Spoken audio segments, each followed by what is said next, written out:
മലബാറിലെ +1 സീറ്റ് പ്രതിസന്ധിയിൽ പ്രതിഷേധം കടുപ്പിച്ച് വിദ്യാർത്ഥി സംഘടനകൾ. മലപ്പുറത്ത് 5ാം ദിവസവും കനത്ത മഴയിലും പ്രതിഷേധം ശക്തമായിരുന്നു. MASF-നും KSU-വിനും പുറമെ SFI-യും പരസ്യ പ്രതിഷേധവുമായി രംഗത്ത് വന്നു. പക്ഷേ സർക്കാരിനും മന്ത്രിക്കും വലിയ മാറ്റമൊന്നും വന്നിട്ടില്ല.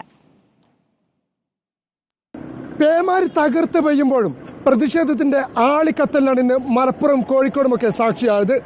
രാവിലെ 9:30 RGD ഓഫീസിൽ MSF ആരംഭിച്ച സമരം പിന്നീട് KSU-വും ഫ്രറ്റേണിറ്റിയും അടക്കമുള്ളവർ ഏറ്റെടുത്തു. ഒടുവിൽ SFI-ന്റെ പ്രതിഷേധത്തിനും ഇന്ന് മലപ്പുറം സാക്ഷിയായി. RGD ഓഫീസിലേക്ക് MSF പ്രവർത്തകരുടെ പ്രതിഷേധത്തിന് പിന്നാലെ KSU പ്രവർത്തകർ എത്തിയതോടെ പ്രതിഷേധം ആർത്തിരമ്പി. ഇവരെ മുഴുവൻ പോലീസ് കനത്ത ബലപ്രയോഗത്തിനൊടുവിലാണ് അറസ്റ്റ് ചെയ്ത് നീക്കിയത്.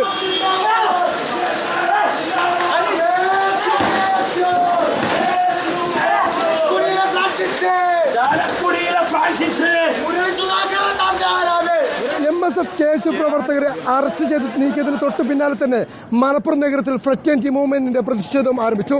റോഡ് ഉപരോധിച്ചുകൊണ്ടായിരുന്നു ഫ്രറ്റേണിറ്റിയുടെ പ്രതിഷേധം. പ്രവർത്തകരെ മുഴുവൻ പോലീസ് ബലപ്രയോഗത്തിലൂടെ തന്നെ അറസ്റ്റ് ചെയ്ത് നീക്കി.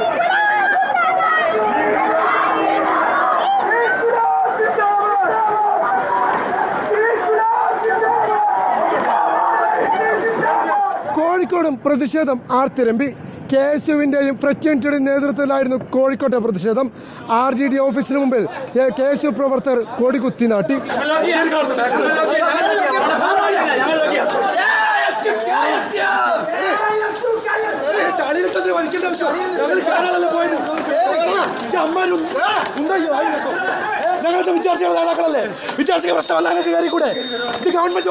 സർക്കാരിനെ തന്നെ പ്രതിരോധത്തിലാക്കിക്കൊണ്ടായിരുന്നു SFI-യുടെ മലപ്പുറത്തെ കലക്ടറേറ്റ് മാർച്ച്. 200-ലധികം വരുന്ന വിദ്യാർത്ഥികളെ അണിനിരത്തിക്കൊണ്ടായിരുന്നു SFI-യുടെ പ്രതിഷേധം. സീറ്റ് പ്രതിസന്ധിക്ക് പരിഹാരമാകുന്നതുവരെ SFI പ്രതിഷേധം തുടരുമെന്ന് കേന്ദ്ര കമ്മിറ്റി അംഗം E. അഫ്സൽ വ്യക്തമാക്കി. മലബാർ മേഖലയിൽ സീറ്റിന്റെ അപര്യാപ്തതയുണ്ട്, അത് പരിഹരിക്കണം. 2ാം അലോട്ട്മെന്റും 3ാം അലോട്ട്മെന്റും കഴിയുമ്പോ അങ്ങനെ സീറ്റില്ലാതെ കുട്ടികൾ പുറത്തുനിൽക്കുന്ന സാഹചര്യം വരികയാണെങ്കിൽ അപ്പോൾ എന്തായാലും ഇവിടെ അധിക ബാച്ച് അനുവദിക്കപ്പെടുന്നതാണ്.